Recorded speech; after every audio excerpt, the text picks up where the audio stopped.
This week on Reliving the Extreme, we are reviewing the episode of ECW from January the 3rd, 1995. We have finally left 1994 behind us, going into 1995 in ECW, which is a great year in ECW. So we're about to get into some really good stuff. Anyway, I am your host, Nate Maxon, along, of course, with my brother Aaron. Hello. And ECW's own Chad Austin. As you can hear, Chad's not here. We are having some difficulties getting Chad on the line here. We had the same situation with Aaron last night, so I'm recording this show in two parts, two nights. So Aaron and I are going to discuss this episode of ECW, and then I will also, at the end of that, play some of the conversation that Chad and I had, like kind of an off-the-air conversation last night, because Aaron was sleeping while we were recording. That's what happens when you employ drunks. Well, it's fun anyway. But yeah, the anything you want to shoot on before we get into this show and do a quick review on this thing? Not really. Like we'll just plug everything at the beginning. Just listen to the We Can't Wrestle podcast. Listen to Arch. You know what the Arch is cooking. Indie Spotlight with Mark Brew, Slice of Time with Nate, the show, which we'll be recording on Sunday, the year that was, and just everybody that listens, we really appreciate it.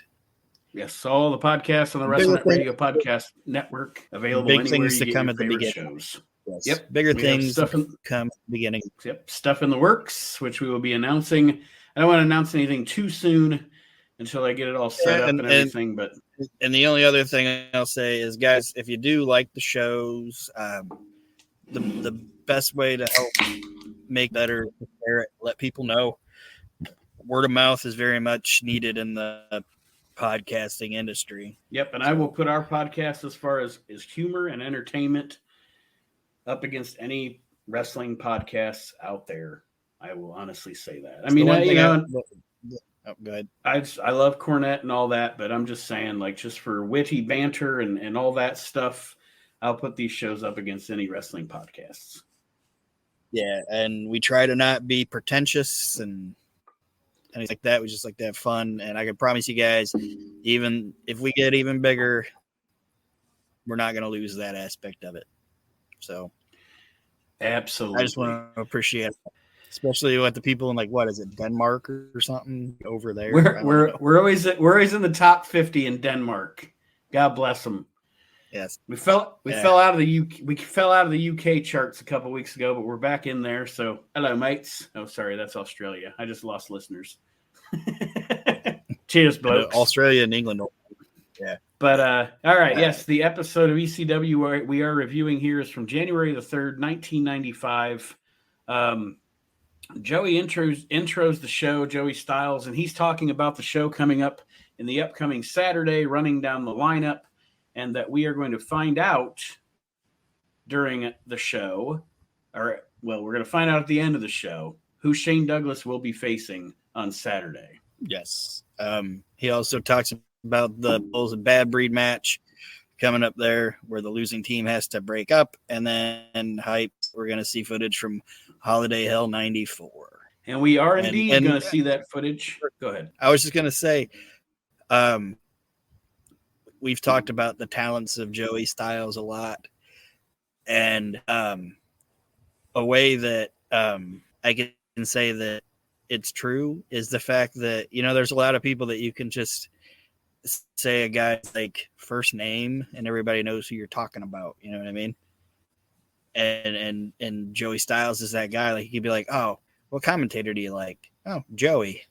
Yeah. You know what? Like if you just say then in wrestling, if you just be like, "Oh man, I was watching this and Joey said this," everybody just knows who you're talking about. And I don't know if that's stupid, but that's like in my opinion, in wrestling, that's a sign of that you were really good at your fucking craft. You know what I mean? Whether you're a wrestler or a fucking commentator or a promoter, like it's like when he goes, "Oh man, did you see what Sean did?" Everybody just knows who you're fucking talking. They don't think you're talking about Sean Stasiak. Not knocking Sean Stasiak, but you know what I mean. Like, yeah, you just say, "Oh man, Joey was the shit. Everybody knows who you're talking about. I think Joey's an unsung an unsung guy in the commentating field of wrestling, especially in the 1990s. You know, a lot of attention goes to Jim Ross or Tony Schiavone or Mike Tenay, but Joey Styles was right there neck and neck. I would put Joey right up there with Vince and JR. Yeah, he's on my Mount Rushmore of commentator. Well, the first match we have here on this edition of ECW is Mikey Whipwreck against Don E. Allen. There isn't much to the match. Actually, they cut into the match with Joey talking more about the show this show that's coming up that we're watching. But Mikey wins the match with a bulldog off the top rope, and then they show us a video of Mikey's rise. Well, there's a few 1994. There's a few things if we're talking about the show and the contact show. There's a few things that Joey talks about. He talks about Stevie Richards is talking about Johnny Polo, Johnny Hotbody, Johnny Scotty Flamingo, Scotty Hotbody, all these people like basically talking about Scott Levy and how he's impersonating him and the fact that Ron Simmons is sidelined with an injury. I just wanted to mention that because it's ties into what's coming up in a little bit. And like you were talking about where they got into the match. Remember when Chad was talking to us about his match with Benoit and they clipped the shit out of it because Benoit gave him too much offense? Mm-hmm. I have a feeling Mikey probably gave Donnie a bunch of offense because this is Bud or whatever, and Paulie didn't want that on TV. Yeah, Mikey and Donnie probably had a much longer match than was actually featured on television here. You're right. And I'm sure the crowd, the ECW arena crowd, appreciated it because those guys were both, ECW arena guys. Donnie was what he was, but he was always, they knew who he was. He was over. Yeah. And I just think that Paul was probably it's hyping Mikey, so he probably didn't want Mikey showing a lot of defense or whatever on TV. That's what I'm assuming. Or maybe the match sucked. I don't know, but it could have been. Well, like I said, after that, we get a video of Mikey Whipwreck's 1994. And this leads into, and there's a point to the video too, putting Mikey over because we're going to have an interview with Mikey, with Joey at ringside talking about, I did pick up that Mikey is Rookie of the Year. That's the gist of this interview, but he's not the Rookie of the Year. He was the third runner-up for Rookie of the Year.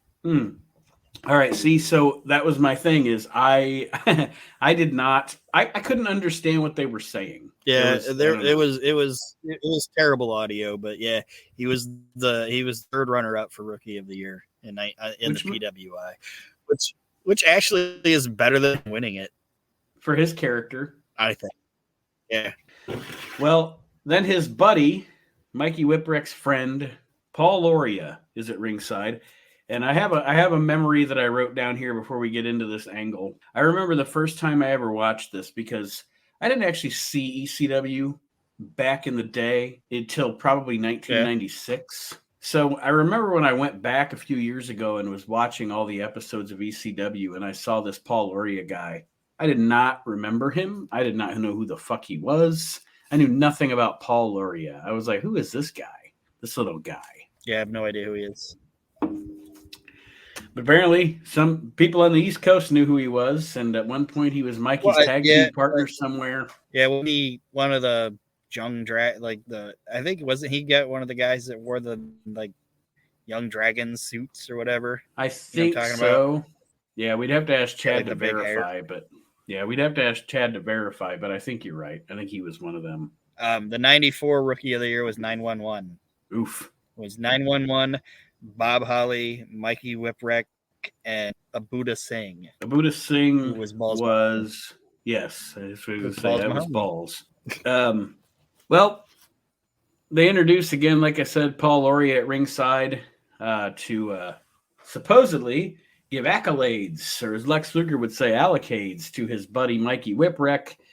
And instead, Paul Loria cheap shots Mikey and unveils Jason as his new manager. Yes. And Jason says, "How do you like my giant?" So he's the giant Paul Loria, and Paul Loria is smaller than Mikey Whipwreck. And I mean, I get the gimmick. I get the whatever they're trying to do there with great. it. The gimmick's great. Yep. Great in the angle. It's giving Mikey something to do, kind of separating him from Cactus, and it's an angle that crowd gets. You know what I mean? So it wasn't bad, but like you said, the audio was terrible. Yeah, like I said, I couldn't figure it. I didn't, obviously, third runner up. I didn't catch any of that. They're going to improve that in ECW as time goes on. But anyway, yeah, Jason is, and I thought you were going to say Jason said, "How do you like my Paul Loria?" But anyway, that would have been better. Joey comes on after and introduces a video on what just happened, and then Jason comes in and cuts a promo. Well, did you catch Joey's joke? I did not write it down, so I must not have. Joey said that Paul Loria is a backstabber and a coward. And then he went to say something else. He went to say, I was going to call him a butcher, but Paul Loria can actually look, so I'm not going to say that. Nope, I did not catch that. Yes. But do you get the joke? I guess I don't. Oh, beefcake. Oh, man. Beefcake. Yeah, because Beefcake just turned Beefcake, but Beefcake just turned him the butcher. So he was like, "Oh, I was gonna say he was a butcher, but Paul Loria can actually wrestle." I was like, "Yeah." Aaron likes any good joke that attacks the Brutus, but the Brutus Beefcake, the butcher, the barber, the man with no name. Yeah, just terrible. But like you said, he interviews Jason. Because Jason just walks up, and Joe Styles claims that Jason is jealous of Mikey Whipwreck and all this because Jason had to wrestle for 9 years to win a belt, and Joey and Mikey did it in one. And Jason, in a classic heel type thing, says, "I'm not jealous of Mikey Whipwreck," but then proceeds to say that the Mikey Whipwreck is in should be his, which is kind of the definition of being jealous. Yes, and in this case, Jason is an effective heel manager. Yeah. There are times Jason does his job well. I know we dog on him a lot on the show and rag on him and shit, but for what he was in ECW, he was fine. And that's not to say we're not going to make more jokes about him, but he was Oh, fine. We'll make fun of him. But the reality of the situation is we should make fun of him. That's the point. Yes. So he is doing his job. Well, then after this whole thing, Woman and Sandman's pretty much the same promo we cut last week, hyping ECW's debut in Florida. And then Joey comes back on talking about this Saturday night and how it's going to be the biggest title defense Shane Douglas has had yet for the ECW World Championship. And we are going to get to the punchline on that. Yeah, but he kind of messes up in this, honestly, because he's talking about the contracts. And he says that he has, if you notice, he said he has the contract. He said contracts in the envelope, right? Mm-hmm. That's what he said. He said, not allowed to open these yet. The contracts are in this envelope. And then he says the reason that he can't disclose it yet is because the contracts are waiting to be notarized. So my question is, if they're waiting to be notarized, how are they in the envelope? And shouldn't they not be with Joey Styles? Is he a notary? Maybe Joey Styles is a notary. But one of his many talents, Joey is also a notary. Yeah. How are the contracts in there? But later on, it's whatever. But he messed up, and I don't think anybody caught it. And I had to rewind it and listen again. I just think he misspoke, and nobody probably even either nobody noticed it or they were like, nobody's gonna notice it. Fuck it. Yeah, nobody's gonna care. And 20 years later, some fucking hambone sitting in his fucking recliner, being like, "Wait a minute, I'm gonna scrutinize this fucking thing way more than it should be."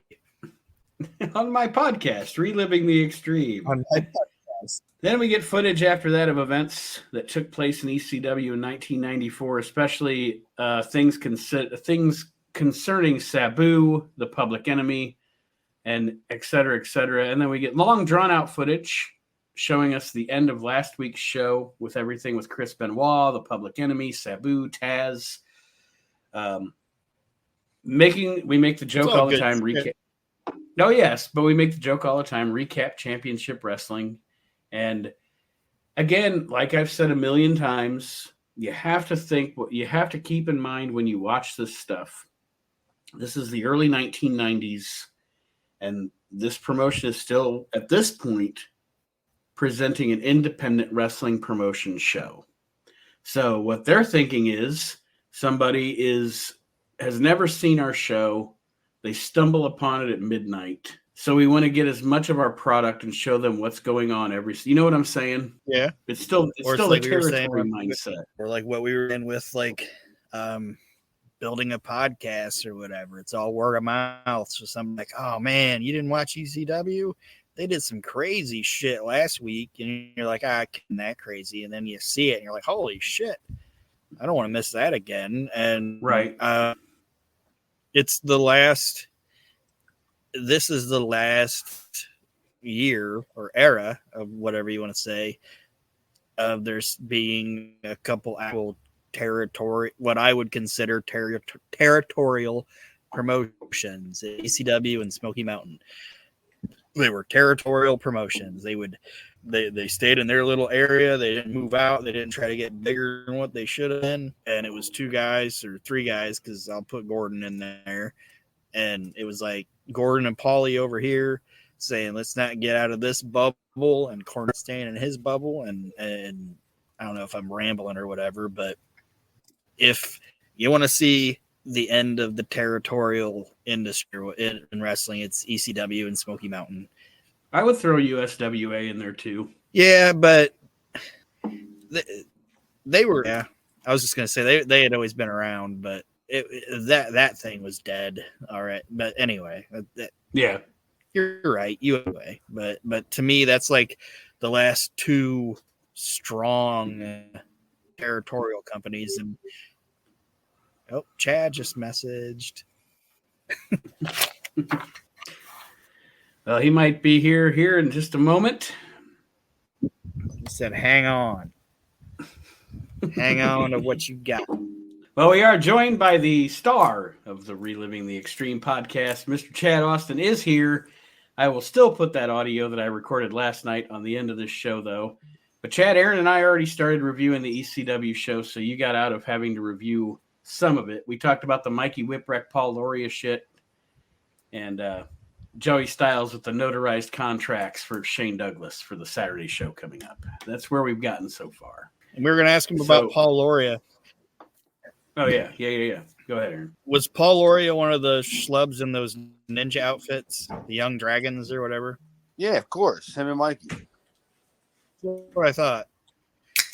We just couldn't remember, but I thought that was it. But I didn't want to hang my reputation on it if I was wrong. That sterling reputation you have. My sterling reputation. The Young Dragons. As a wrestling historian, we wouldn't want you to have to. Yeah, hang my fucking hat on it yet. They'd never have you on the mothership. Jesus. Well, and they never will. I'm not pretentious enough. The next thing on the show that we're reviewing here is a Public Enemy promo that had a line that actually made me laugh. Because the Public Enemy are talking about stealing shit. And they're talking about the stuff they got for Christmas. And, of course, it's all stolen. And they talk about this, getting their coats, how they stole their coats from some store. And Johnny actually says, "Thank you, store," and it made me laugh. I actually thought that was a funny line. That popped me. That's Public Enemy, man. I put in my notes that I forever thought that maybe Public Enemy were just bad promos, but I was wrong. I think I think they're mentally challenged and they're just trying. Or not the fact that they're talking about two grown men that are probably in their mid-30s that are dressed like that, acting like that. No. I think they're mentally challenged and bipolar. They're mentally challenged and bipolar. Yeah, because they're like, "Oh, Johnny, I'm so happy," and then they're like, "I'm gonna kick your ass." So you guys are bipolar and mentally challenged in Philadelphia. It's like, all right, Sybil. Yeah. Fucking bones. But yeah, that's the gist of their. And then they have a stuffed animal that they call Taz, and they're essentially talking about the upcoming match Saturday, as they are going to team with Benoit and Malenko against Taz, Sabu, and 911. I hope I got the configuration for that match correct. I believe that's the matchup, Aaron. Yeah, it's a 3-on-4 match. 3-on-4. 911's what's he? Two guys. Well, no, it's Public Enemy and Benoit and Malenko versus Sabu, Taz, and 911. Can you believe this, Chad? Before you joined us, we were discussing that in 1994, the PWI Rookie of the Year was actually 911. What? Good Lord, he's like 38. It's not our fault that he stunk and started wrestling at such an old age. It's much like DDP. Yeah. I don't know. I mean, 911's DDP's. I mean, 911's no DDP. At least DDP became somebody. You're right. I think. Well, 911 made the mistake of not wanting to do jobs. I think 911 also, and correct me if you think I'm wrong, but he also made the mistake of ever going anywhere besides ECW. WCW? Yeah, that's what I'm saying. His mistake was leaving ECW. He never should have left there, because he goes anywhere else and it's like the Public Enemy. He stinks anywhere else, but for some reason in ECW he works. Well, I mean, I'm sure the only reason why he did WCW is because the money. Right. Yeah, for sure. I mean, he was a TV guy, and you know what I mean. Mm-hmm. He just did jobs like we all did, and it's kind of like, and then what's Paul supposed to think? Like, I'm investing all this time in my TV, to push you, and then you're just gonna just do that for a quick buck? No bueno. And no bueno. Not good. Well, Joey, again, I'm sorry. There was anything else in that Public Enemy shit? Nope. Typical Public Enemy stuff at this time. Just basically just the same old stuff. Which I'm not saying it's a bad thing. I'm not saying it was awful, or I'm not saying it was bad or anything. I'm just saying it was just what they're doing, Mm-hmm. Every week, just add a little more spice to it. You know what I mean? Like, just do the same shit, but just add a little something to it. But like I said, I'll give them the Duke on the thank you store line. I thought that was funny. But up next, we get a match: the Public Enemy and Sabu and Taz in a tag match from Holiday Hell. So that was 3 weeks ago. At this point, this wasn't terrible. I mean, it was all over the fucking place, but it was ECW, Yeah. Yeah. It was the instance of you. That's why it was borderline acceptable. But it's like we talked about a couple times. Like, they didn't have the camera for it. You know what I mean? Like, there was a lot of shit going on, but nothing was getting caught on film for it. Nope. Even if they did have the camera for it, they only had like a one camera shoot. Yeah. And it's, and that's totally a good point, because at one point, Sabu and I believe it's Rocco go outside the ring. They go up in the bleachers, and then we don't see him again. I'm sure there was a bunch of shit going on that would have been fun to watch with those two guys, wrestling outside the ring. Instead, we get like a wide shot of the ring with the other two guys, Taz and Johnny, in the ring.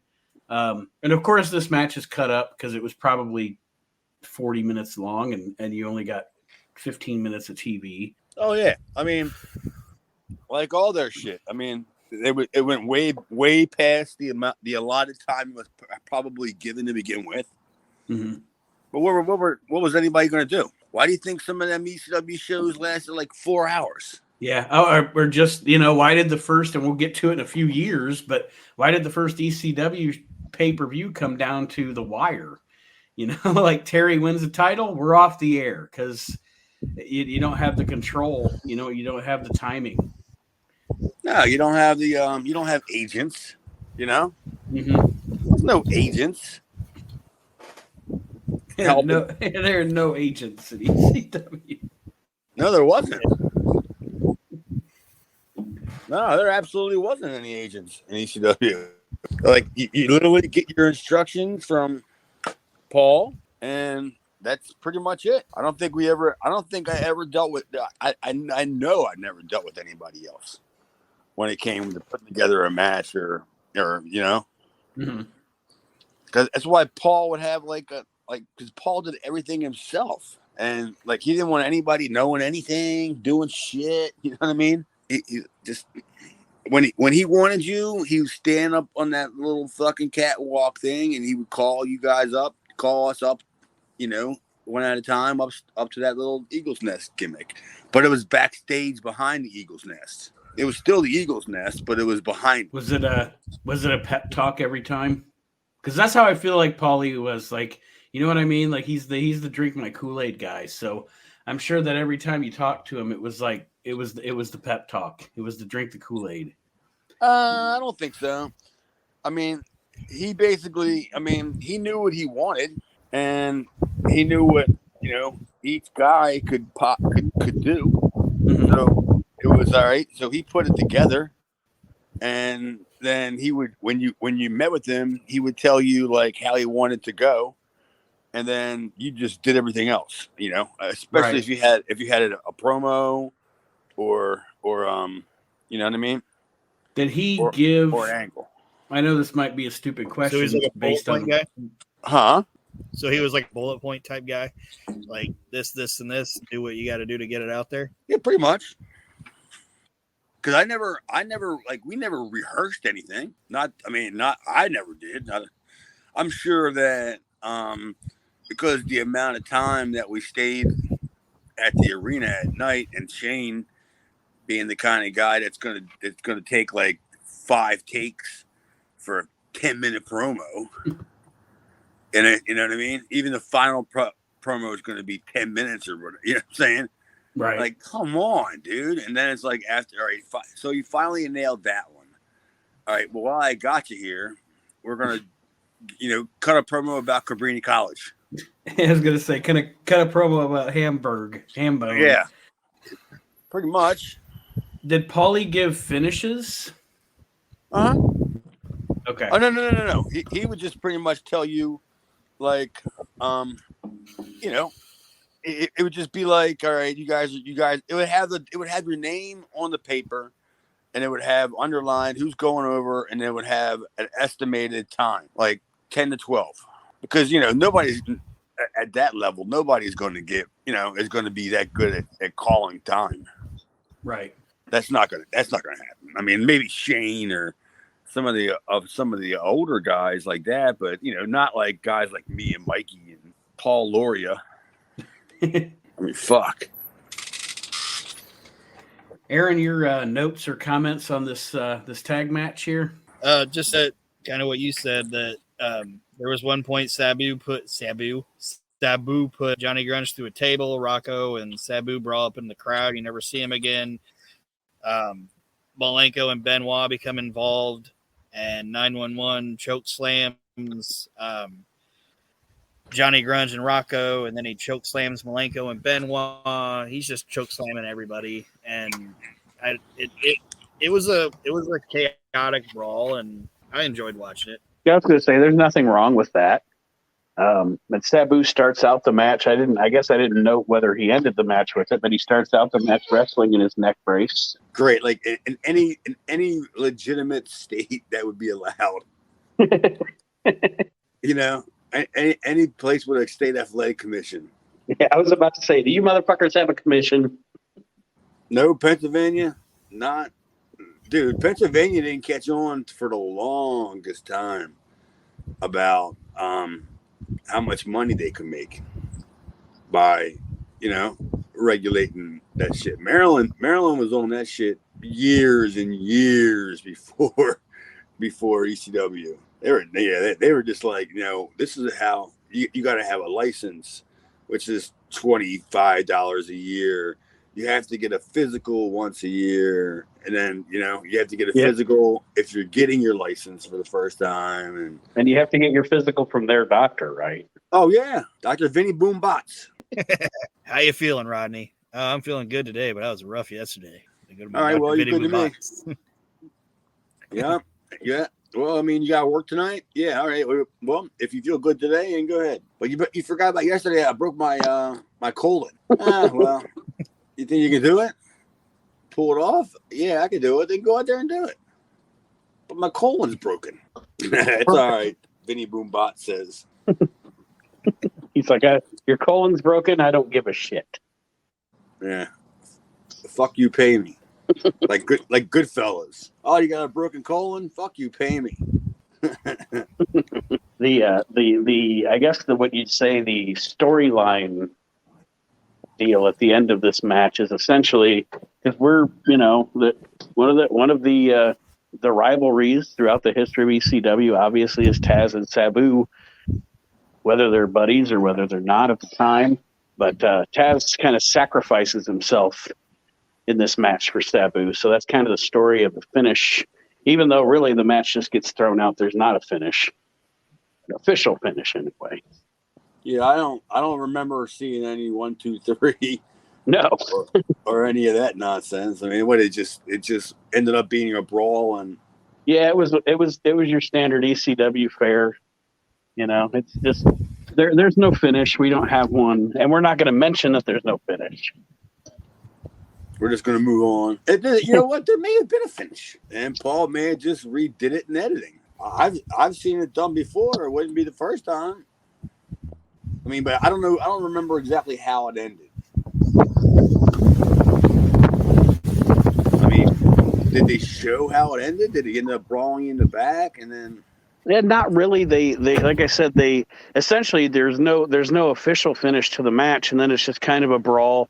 And the gist is, the Public Enemy gets Sabu on a table, and they're going to put him through the table, but Taz kind of lays himself on top of Sabu and quote unquote sacrifices himself for Sabu. Also, it was a Sabu sandwich. Yeah. Oh, that was a smart move. So now Sabu not only is going through a table, but he's got a 240-pound guy on top of him. Why he's going through the table, and the other guy is doing a dive and splashing him to go through the table or whatever. Yeah, wrestling logic isn't always logical, is it? No, it ain't. And we always hear about just use logic. Just simple logic. Well, that wasn't logic. I wasn't the dog, but a car just drove by. Aaron, anything else on this deal? Nope. He said nope. Well, as the show moves on, of course, like Aaron said, 911 comes out because Benoit and Malenko come out and blah, blah, blah. And then we get a Paul E promo talking about that matchup coming on Saturday. And I don't have any notes on the promo. It's pretty standard, just hyping the show. Yeah, I mean, that's just killing time. Just, he needed probably what? What do you think that was? A minute? Yeah, minute 30. Yeah, minute and a half, whatever. It was just killing time. Your standard good Paulie promo. Oh yeah, I mean, nobody's ever going to say Paulie's promo wasn't good. He's got a good promo, and plus he knows what he's the booker, so he knows what he wants to do, where he wants to go. After that, we have Joey again with the envelope that Aaron noted earlier in the show was not notarized, but he said it was. How's he know it wasn't notarized? Well, Aaron made a good point when we were talking earlier. Joey has the envelope with the contract in it, and he says the contract. What did he say, Aaron? Like the contract is getting notarized, yet he's holding it in his hand in an envelope. he said that he had the contracts in the envelope, but he couldn't reveal who was going to be in the match because they hadn't been notarized yet, and they were working on it. It's like, well, how are they being notarized if they're in your fucking envelope? Oh, all It right. doesn't make Some more logic. Yeah, I see that. I didn't know the contracts had to be notarized. like what do you do like when you do a run in? You gotta run by like Paulie real quick and in the back and then sign the paperwork for the contract. I'm gonna go beat this fucker's ass. Is there a notary in the house? Yeah, you got the press, the stamp thing where they put the seal on it. I'm sure Todd Gordon was a notary. Oh, he was. yeah, Yeah, we're gonna have that pawn shop. he was. I'm sure he was. He had his hands in everything. At least it seemed like it, anyway. Well, then we get footage of the past few weeks of Stevie Richards doing all the Scott Levy gimmicks, and this week he is Stevie Polo, and they show quick footage of him losing to Tommy Dreamer, and then Joey says that next week Stevie is going to produce the real Johnny Polo. Oh, so Raven's not there yet. I think Raven is. Yeah, I think he's the footage of his debut might be on next week's show. It's next week. Well, I don't remember what exactly his debut was. Was it a promo? If I remember correctly, he Yeah. comes to the ring. Joey's doing an interview with Stevie, and Raven comes to the ring. And then Stevie, of course, is doing the whole, essentially sucking Raven's dick gimmick. Jesus. On TV? That is a dream. There's a shoot interview where Scotty's talking about getting the call from Paul or whatever and talking to him about debuting in ECW. And he said that he was high as shit when he was talking to Paul and couldn't remember when he was supposed to debut. And he showed up like at the show before he was supposed to debut. And Paulie was like, "What are you doing here, man? You're supposed to debut next week." And Raven was like, "Oh yeah, next week. I'm just here today, man. I just wanted to check out the locker room, see how it was going." Because he had no idea after he hung up with Paul when he was supposed to fucking debut. And he was coming all the way from what? New York? Yeah. He lived like kind of like Long Island, I'm guessing, wasn't it? I don't know if he ever transplanted to Connecticut when they were using him as like a producer or whatever. I don't know if he ever did that or not. Yeah, I mean, I know Scotty had money. His parents had money. And yeah, I mean, yeah, who knows how he did it. But yeah, everybody knew that Raven. What was his parents? Lawyers? Did you guys ever hear about? Was it like one was a lawyer and one was a doctor? I mean, I know they both had professions where they had a fuck ton of money. Yeah, exactly. So it's not like he actually grew up, like poor or wanting anything. Mm-hmm. I'm sure he had a pretty good fucking upbringing. He could get whatever, he wanted. Remember that? Wasn't that in WCW when they did that angle? Yes, they do the whole angle with him and Hack and his rich mother. Yeah, Canyon's his stupid buddy and all that shit. Well, the next thing on this show is the main event, I guess you'd say, of the show. Shane Douglas comes out, cuts at a promo on all his prior opponents. Essentially, they're dropping like flies. I injured this guy. I injured that guy. I took this guy the big out. cat. And he talks about Ron Simmons being injured because of him. Ron Simmons, I believe, had a separated shoulder or something at this point. And Simmons comes out in a sling, but still attacks Shane, and they ring the bell, and they have a match with Ron Simmons in a sling, essentially. That's great. They rang the bell. Like now it's official. Yeah, that's progress for ECW. We rang the bell. And before he ran out there, he ran by and signed the contract. Got it notarized by Todd Gordon. Yeah. Real quick, he's running It's like the 24/7 title or something. Everybody's running in the back with contracts, wanting Todd Gordon to sign it, so they can have the match they want. The music from Benny Hill is playing as they're all. And then you see like Funaki, you know what I mean? And like Molly Holly, The just Hurricane. running behind him. Damn. Well, essentially during the match, again, Simmons is wrestling Shane in a sling, but he's still getting offense and defense, and he winds up taking off his belt, whipping Shane with the belt. But Shane, being the heel, of course, takes the sling off and starts attacking Ron Simmons' shoulder and starts whipping him with the belt. That would suck. Ron Simmons whipping you with a belt, I bet it would. Oh, I would not want to be on the receiving end of that. Jesus Christ! I mean, because he's not taking it light on you. Absolutely not. And he uses his boot on Shane during this match too, his cowboy boot, and I'm sure that wasn't fun either for Shane Douglas. But they put together an effective, 5-minute. I don't know if you want to call it a match or whatever, but a 5-minute brawl. Considering I'm assuming Ron was really injured because up until this point they were hyping him versus Douglas, and then they stopped and have this mystery opponent coming up. So I'm assuming they had to scramble.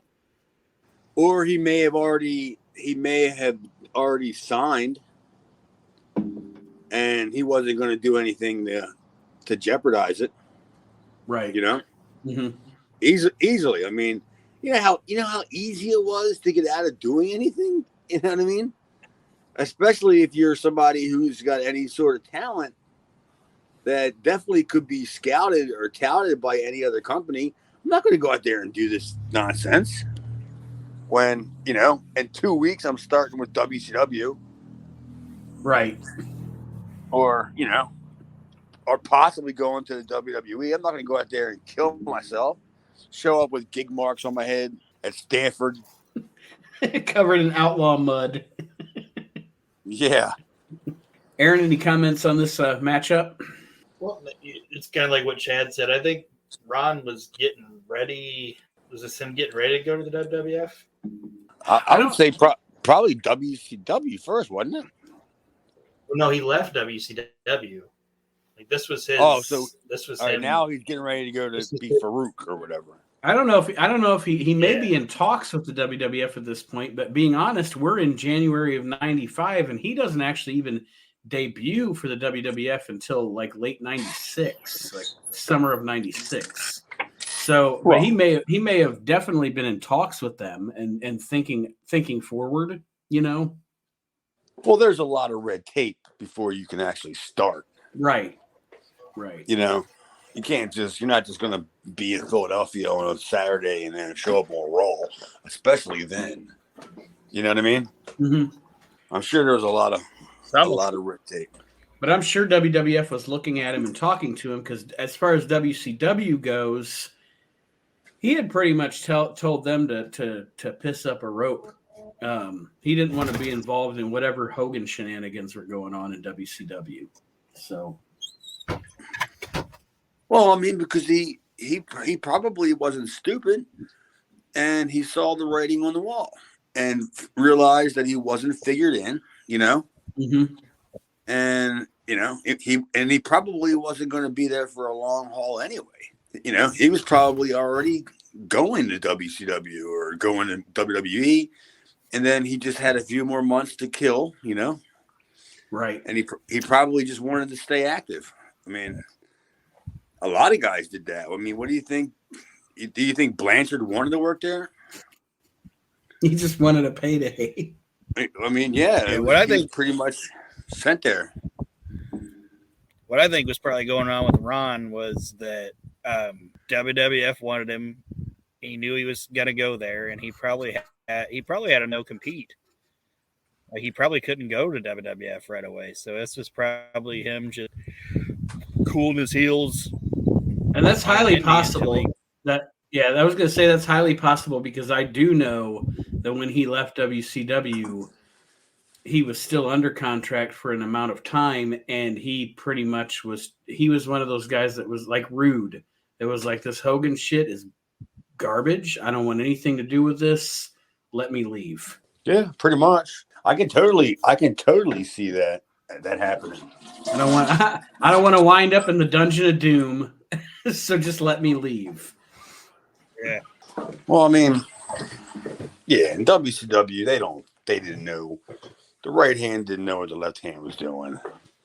You know, he could have just still worked at WCW and did ECW and nobody would know. You know, I bet you totally could have. You know, there's no doubt in my mind that he could have worked at he could have did both, and nobody would have knew shit. Kevin Sullivan might have, but he wouldn't have cared. Well, Yeah, Kevin Sullivan was working there. Yeah, right. That's what I'm saying. Kevin would have known, but he wouldn't have told nobody. Yeah, I mean, We're just gonna get you money, brother. Sullivan probably got him booked. And just said, "Don't worry about it." Nobody cares anyway. Yeah, I could totally see that. What do you think? What do you think Sullivan was making in ECW as opposed to what he's making for WCW? I mean, he may not even been making shit for ECW. He could have been using this as a springboard all along. You can tell me because you would know, having been there. At this point, Chad, ECW doesn't have anybody under contract, right? There's no contracts, right? Yeah, it's night to night. So, what do you think? What do you think Sullivan's making for an appearance for ECW? $1,500. If I had to guess, somewhere. I mean, probably because since he had, I don't want to say he had he didn't have like complete creative control, but I'm sure he helped Paul a lot with booking finishes. And he probably we were talking earlier about them going to Florida. I bet they got Paul into Florida. Shit, I wouldn't have I don't know because I didn't go. I had already not that I had already left, but I already had prior commitments that I was making more money down. I mean, I could have went because technically I wasn't geographically that far away because I was in Alabama. Mm-hmm. But I mean, weren't you down at where were they at? Tampa or were they in northern Florida? No, they were. I think they were in Tampa. Yeah, well, that would have been a hike for me, and I wasn't. I was never asked to go. It was just kind of implied that whoever goes, and whoever doesn't go, we'll find a bad crew. Right. Yeah. I mean, the local bad crew guys, and that's what they did. We'll bring back Phi Delta Slam or whatever they were called. Oof. The bad crew. Talking about Sully and ECW, like it would be like, okay, I can get a one-off payday or whatever, $1,500 for a fucking night. But what he's also doing is working for WCW, and guess what he's doing when he's there? He's getting paid to basically scout talent. Be like, hey, I saw this guy, I saw that guy. He was a booker. I mean? Yeah. And he's getting a salary from WCW and basicling scouting talent and getting paid to do it. Yeah, all behind Paul's back, like right under his nose. He's telling Paul he's helping Paul come up with finishes and book guys and all. And at the same time, he's kind of booking them for himself. You know what I mean? Yeah. He's like, all right, well, I kind of like this guy. Let's take a look at him. Kevin Sullivan was like the original. Genius. I was going to say he was the original ECW mole. Oh, he definitely was. Yeah, I mean, easily. Well, the easily ECW could have. Because you can't tell me that Sullivan wasn't the guy telling Bischoff about Benoit, Malenko, Guerrero, Hugh Morris, all these people. Like, that was him. Yeah, completely. That was. I mean, how would anybody else know? Especially in WCW. You know. That's what I was going to say. Eric Bischoff has no fucking idea who Dean Malenko is until Kevin Sullivan presents that to him. Of course. Yeah. I mean, he may have heard, or you know what I mean? He may have heard something about him or something of that effect, but he wasn't familiar with his body of work. Because who was? How the hell do you find Dean Malenko shit? And whatever year this was. 94, 95.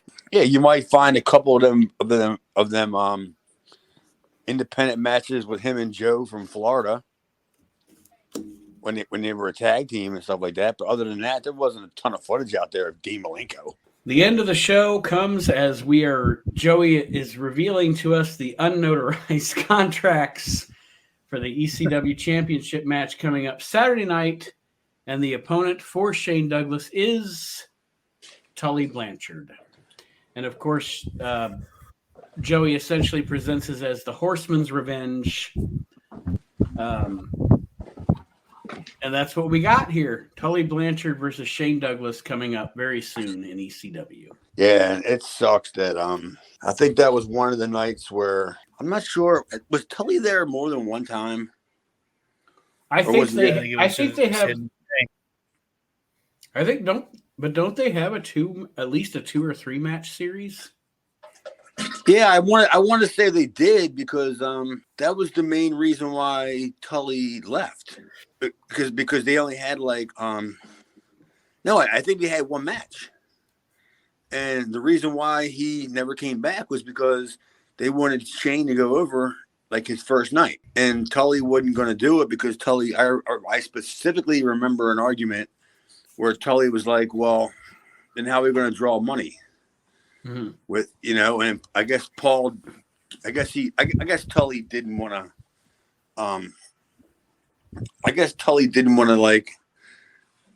he didn't want to pip himself out for one night. Right. Just to go there and put over Shane, and then that'd be all she wrote.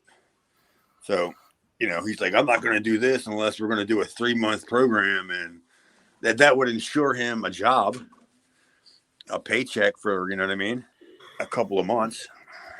As far as politics and maneuvering and stuff goes, Tully got the biggest fucking ever. You know what I mean? Like, as far as his career goes. I don't know. I think Tully did it himself.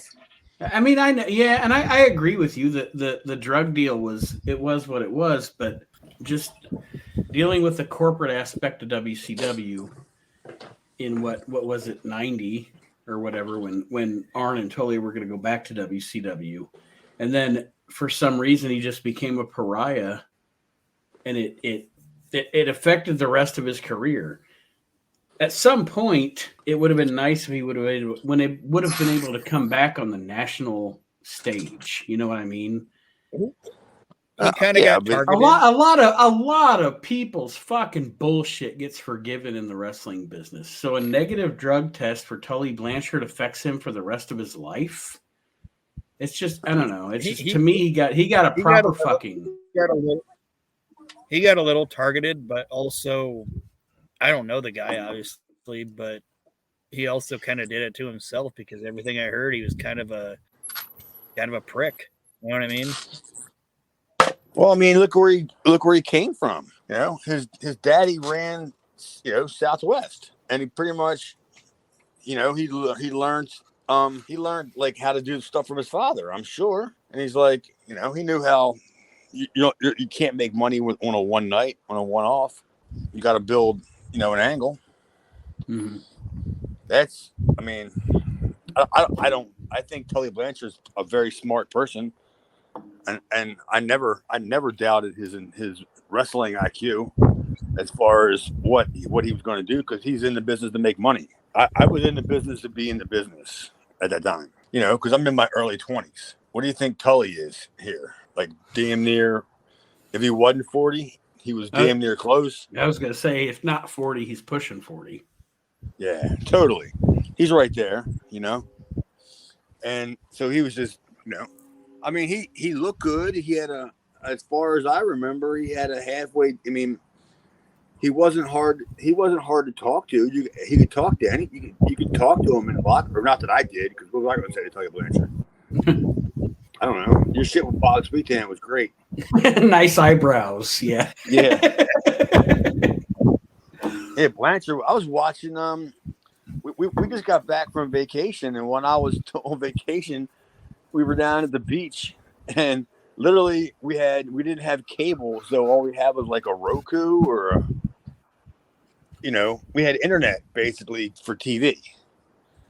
And literally, I'm watching. Jess comes down, to the living room, and I'm in the living room in the morning watching Southwest from like '83, and she's like, "Don't you ever stop?" I'm just like, no. I mean, what else am I going to watch? It's either going to be this, or I'm going to be watching Three's Company on Pluto. Well, overall, guys, what did we think of this episode of ECW to start off 1995?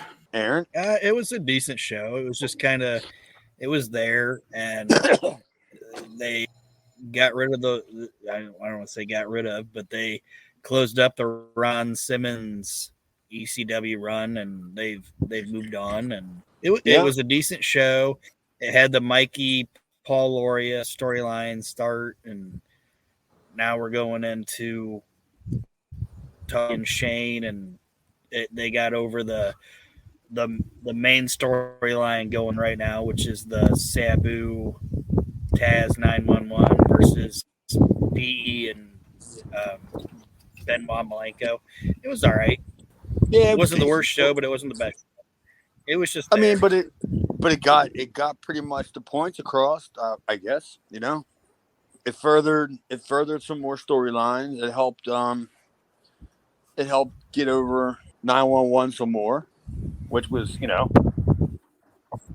kind of like the objective, I guess. It was a fair show. I got no problem saying that. It was a solid C. I would say. I agree, and we are about to move into 95, which I think is, I mean, there is a point, and we'll discuss it when we get there, whenever it is. There's a point where the concept and the existence of ECW for me jumps the shark.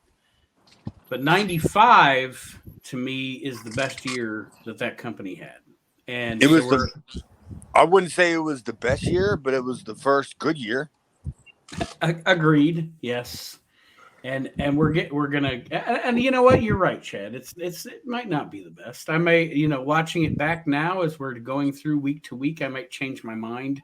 But it's the first year that ECW landed on my radar. And put it that way. Yeah, I mean, I got ECW. I got ECW here, mainly because the very first shows that they ever taped or did was here at. See, they never aired, did they? Or we never reviewed them, at least. I don't think so. Like the sports bar shows. Yeah. No. There's no. We didn't have any footage of them to watch. We just started where WWE Network started. So. Yeah, I mean, because I wasn't part of that, but I know that one of the shows that they ran was that there was a bar in Baltimore that just opened up, and like that was the first show that I was aware of, and I didn't even go to that show. I didn't even know about it until it was already done. Mm-hmm. And I mean, I don't know. I think the only reason why I even went there was because of Axel and Ian, or I was going as a fan. I mean, I told the story about how I started, right? Mm-hmm. And Ian got the job and needed somebody to beat up, and he knew I could do it. Well, that being said, do Chad and Aaron, before I present everyone some audio from Chad and my conversation last night, while Aaron was napping. Aaron, any parting words for our listeners? Not really. Just thanks for listening, guys. I appreciate it. Not really. Get the word out there about the show. Like I said, word of mouth. I tell anybody who will listen. I got a big banner hanging out on my fucking front porch about the show. But luckily, but nobody in my neighborhood speaks English, so nobody knows what the hell the sign says. It says honk if you're listening. Yeah. And here I am thinking we're getting a whole bunch of fucking listeners, and it's just because the traffic's so bad on my street. I'm just thinking like, oh, look at us, man. We're really on a roll here. Your neighbor that occasionally makes an appearance on the show inadvertently that reminds me of Miro. He's listening. Yeah, where the fuck's he been? Jesus. He still work here? He never did. Oh, he probably got paid anyway. All you had to do was He's still legal here? You had to pretty much just sign the paper when you got there. Well, no, that wasn't the way it was, because then it was still you had to stand in line at the end of the night, you know, like all the rest of the bones, and stand upstairs and wait for Paul to call your name, and you know what I mean, and you know where you're at by where you were at in line. Are you ready to be disappointed, sir? Yeah, I was somewhere around. Mikey, and probably around that time, Mr. Hughes. It was like, it was like Mike. It was like Mr. Hughes, then Mikey, then me, and then Paul Loria, because Mikey got paid because of the ring too, and so did Paul Loria. And Hughes is standing there sleeping like a horse, standing Mr. up. Hughes, he's the big cat though, with his narcolepsy and shit. What do you mean? He's the big cat. He got the Undertaker's urn. He's still. I can't. I bet you he's. Well, is he still alive? Yeah, he is. He's still kicking. Jesus Christ! You talk about making a deal with the devil. That guy's problems were, I guess I want to say well documented. It wasn't like everybody didn't know that the big cat smoked crack. It wasn't no secret. Big cat smoked crack. Oh, okay, Big crack. That's nice. Big cat. Big crack. I never seen a fatter crackhead. Well, everybody, stay tuned now for some audio between myself and just Chad with no Aaron, as he was asleep last night. But thank you, Chad. Thank you, Aaron, for joining me this week again on Reliving the Extreme. And we will see everybody next week when we're going to have apparently the debut of Raven. Here comes a new chapter in ECW history, starting next week on Reliving the Extreme.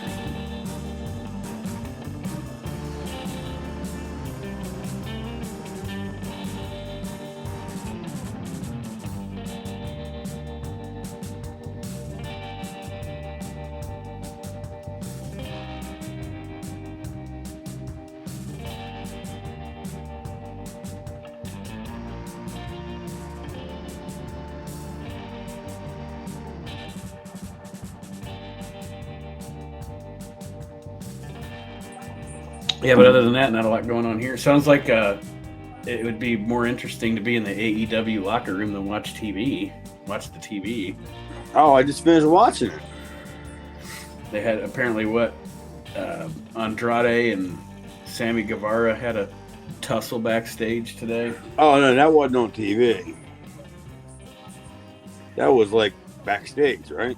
Yeah, you would think that somebody would be like, "Hey, we might want to keep these guys apart." I don't know, just saying. Well, I mean, who the hell seems to be the common denominator in all these kind of little problems? Is it a lack of leadership? No, it's Sammy. Sammy keeps kind of like, I mean, I don't know how you want to say it. He kind of wants to keep overstepping his boundaries, you know what I mean? Mm-hmm. And he wants to think that he's more than he is. He's fucking Sammy Guevara. You know what I mean? Yeah. You're not exactly box office, buddy. You haven't set the world on fire. You know what I mean? So you could do that stupid Spanish Fly spot. Other than that, you know. Yeah. Yeah, I don't know. I don't think there's yeah, I don't know. I mean, I thought the show tonight was, I don't know. I thought it was pretty just decent, you know. Mm-hmm. I don't even know what the hell I watched. I'm gonna have to watch it again tomorrow. But was there Hangman Page on there? I didn't actually watch it yet. I saw, but did he have a confrontation with Moxley? Because I thought I saw pictures online of him and Moxley doing like a face-to-face, nose-to-nose deal. I don't know. I'll just believe whatever Jess tells me. If I just say, "Hey, did Moxley and Hangman Page have a thing or something?" and she'll go, "Yeah, you don't remember?" I go, "No, no, I don't." Thanks for telling me anyway. Yeah, pretty much. I mean, I don't know. I mean, I just don't like. I don't like having no. I don't know. No CM Punk. You know, like no Rock, no Cena. No Austin. Like, there's nobody there that's a big star. Yeah, I mean, other than what, maybe Bryan Danielson.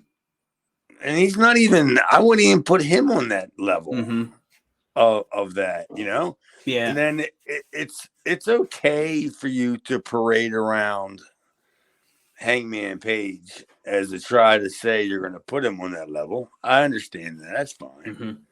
But he's not. And I want him to be on that level. I do too. I do too. They have, a lot of times people say shit about WWE screwing up people's pushes and stuff, and they do. But I think that's AEW that Hangman's their biggest miss. They didn't strike when the iron was hot, or they didn't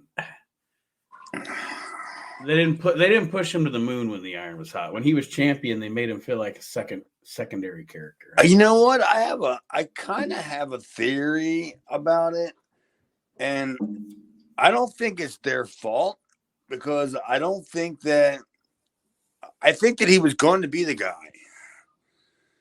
But I don't think that they had the vehicle to do it, because they weren't on TV long enough. You know what I mean?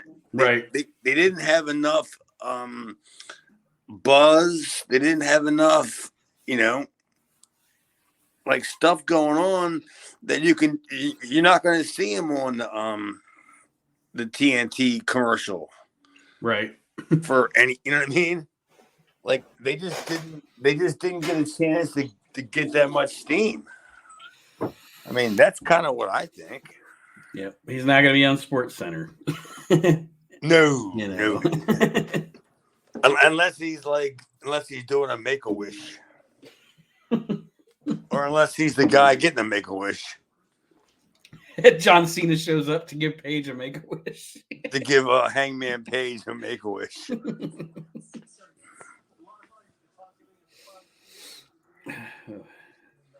Yeah, I don't know. I wasn't that impressed. It wasn't the worst thing that I've seen.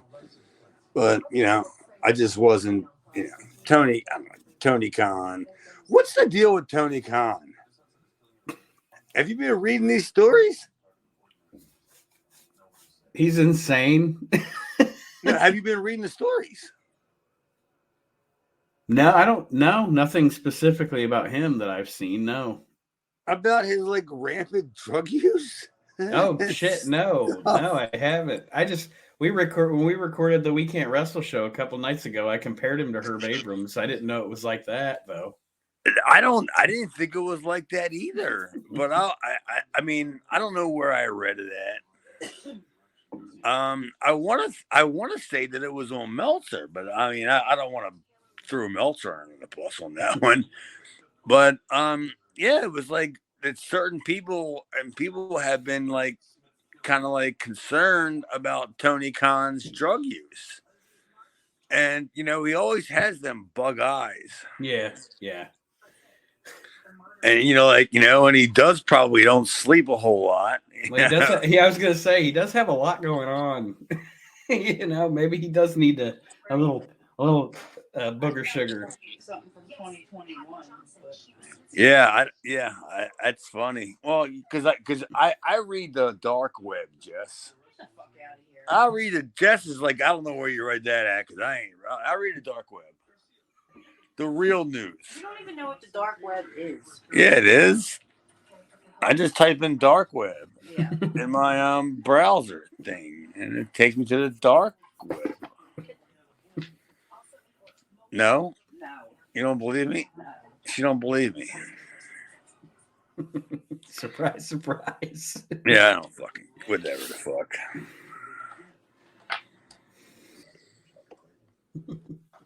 Fucking January of '95 ECW. Jesus Christ. Paul Laurier. Oh yeah. Paul Laurier.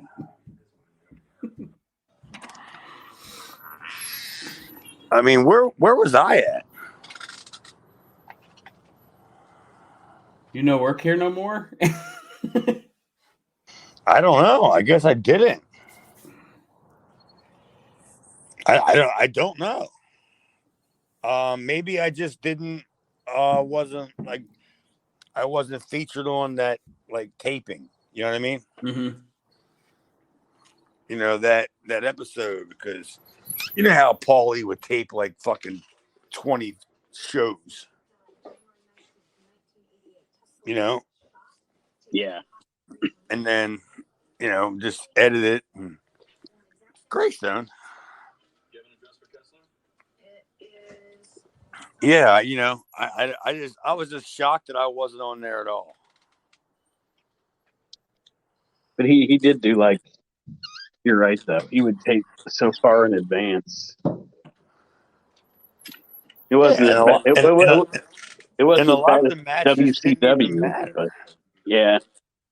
They were just matches for matches, and then they would just talk over top of them. Like we always say on the show, you could always tell when they got to the end of the taping with matches because Keith and Kyle Shearer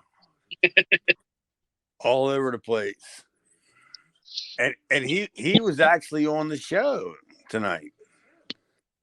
Like, but he was in the video package. yeah, So was I.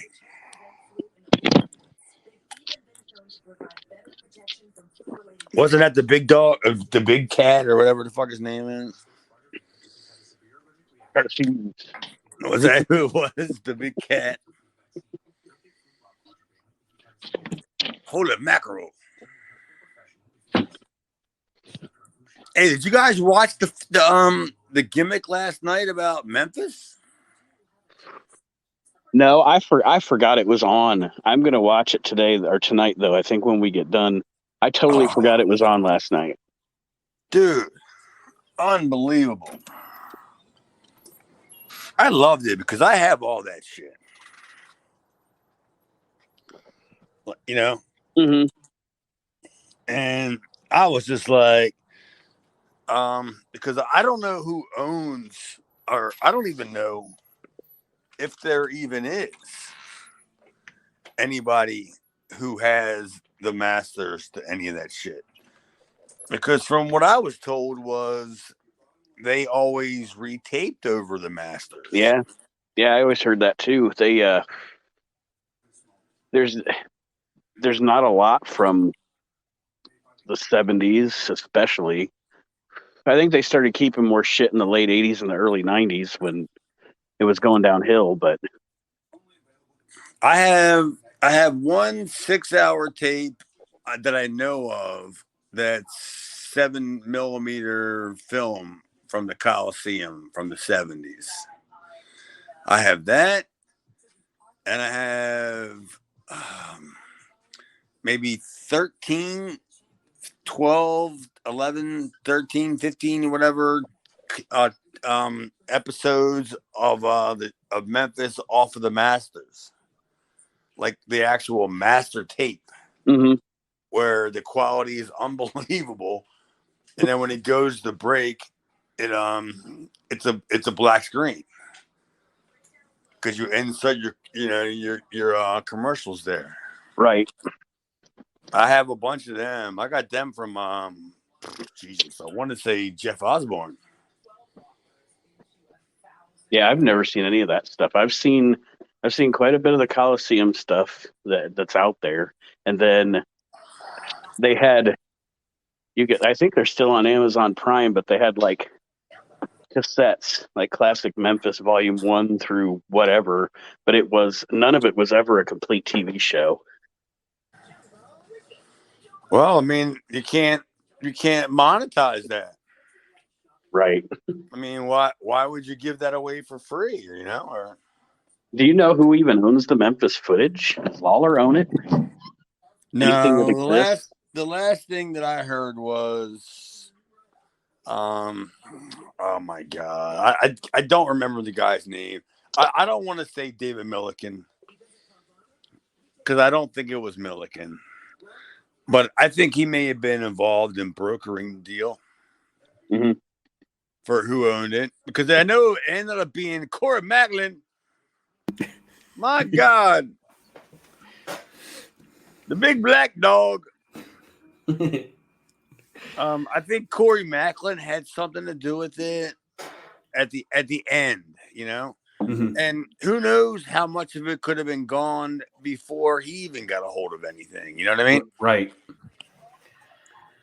He could have just got like that shit from what was it, PPW? Yeah, I was about to say Power Pro. I know that there's a bunch of that shit out there. Yeah, that's not worth anything. But my Memphis stuff that I got, dude, I love my Memphis stuff. I used to get Memphis. I would get a tape every 4 weeks. Every 4 weeks, this guy would send me a tape. I'd send him. I paid like I don't know how much money I paid, like $25. I don't know how much it was. It was like I paid for a month's worth. Mm-hmm. And the guy would just send me tapes every single week of Memphis. I don't know if it was the 90 minutes or the 60 minutes version of it. But yeah, he would just send me a tape, and I kept them all. I still have them. I don't get rid of anything. I'm a hoarder. Me too. Me too. I have so much shit I could probably just sell, but I don't. I just sit. Well, I don't think there's any. I mean, I tried to sell my tapes after I converted them, and the only thing I could get out of it was that I can get somebody to just pay for the shipping. Like instead of me just throwing the tapes out in the trash, which I've been doing. I've been throwing them out in the trash. Right.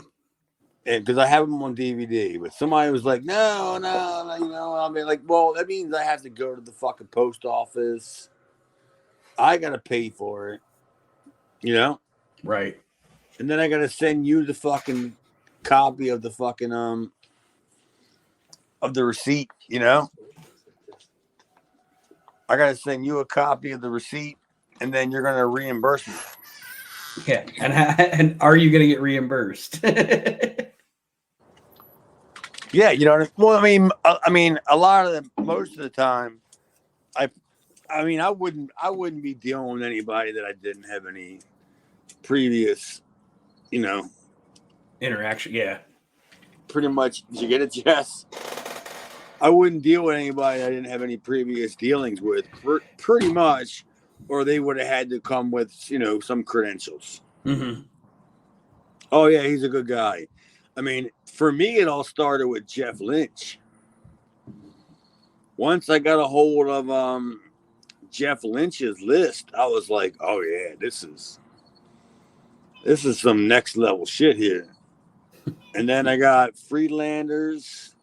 You ever see that guy's list? No. It's a phone book. It costs like $15 for him to mail it to you. Jesus. Because that's how thick it is. It's a phone book.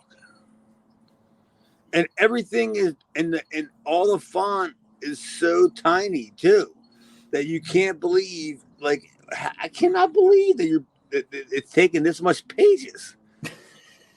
Like he literally has everything. And I ended up getting a hold of him one time. Somebody set me up with his number, and he's an old man at this point. And he has an apartment, and I can only imagine what this apartment looks like because he never got rid of anything. Looks like that picture of Meltzer's office. Yeah, that's exactly what it looks like. He never got rid of anything. And he hang on, bug. And he it's just so much stuff that it's like, I mean, I can't really do anything in my room. And I don't want to say I have anything like that incredible. I have a great collection, but I collected stuff that I wanted to collect. Right.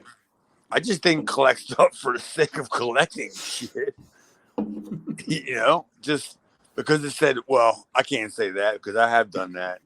It's where it says wrestling on it, and then I'd buy it. Like I bought them. Oh Jesus Christ! One of them tapes that were the Houston house show tapes, whatever. Mm-hmm. Hey, I'll buy all them, man. Yeah, I Stuff bought like that. Stuff like that, yeah. I bought that thing from Cornette. That's all the Mid-Atlantic tapes that he found they were going to throw away, and he converted them all to DVD. It's all kinds of Mid-Atlantic footage from, there's no commentary or anything, but oh, the 8mm. Yeah.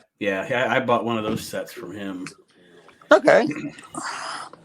Funny thing is that after I got them too, because the lovely Miss Jess got them for me, but after I got them too, I had realized that I had already had them. Shit. I mean, it wasn't. To me, it wasn't anything rare. I didn't know that it wasn't, because I had stuff that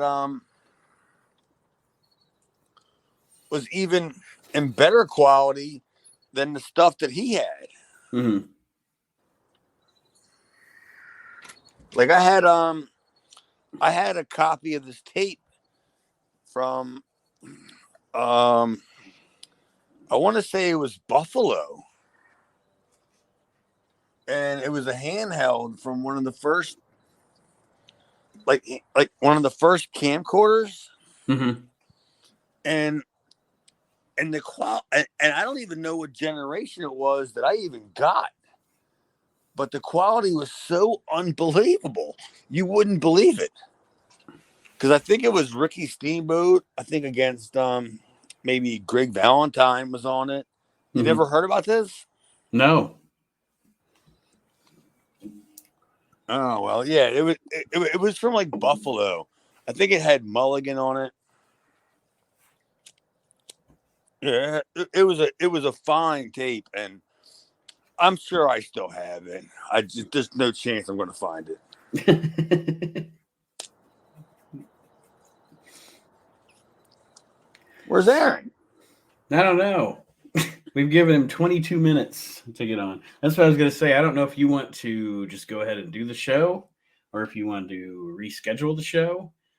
No, you could have already been redoing the show, doing the show now. I've recorded all of this anyway. Yeah, I don't blame you. I mean, it's not like the show was any good. Fucking ECW. I wasn't on it. No Rebel. There was some Donnie Allen, though. Well, I kind of was on it. I was in the opening. I think you were on the video they showed of Mikey, too, when they showed Mikey's year in review or whatever. I think you were on there, too. Oh, well, I don't know. What's Aaron all banged up? He's all half in the bag. That's what I was gonna say. He was off work today, so he might be asleep. He might have got too hammered and went to sleep. Oh, I already got banged up today. I'm sitting out here with the fucking outside cat. Every time I was gonna say, every time I go out on my porch, there's a cat sitting there because we have 4 cats. It feels like we have 27 cats because there's always a cat going in and out. Yeah, well, my cat's like the fucking he's like the orphan person. She goes out at night and then goes, like, she's right there over the neighbor's house. And then right now, she'll go out and she'll find a bunch of fucking stray cats and bring them back here. And, oh, this guy feeds you. And the next thing I know, I got 6 cats.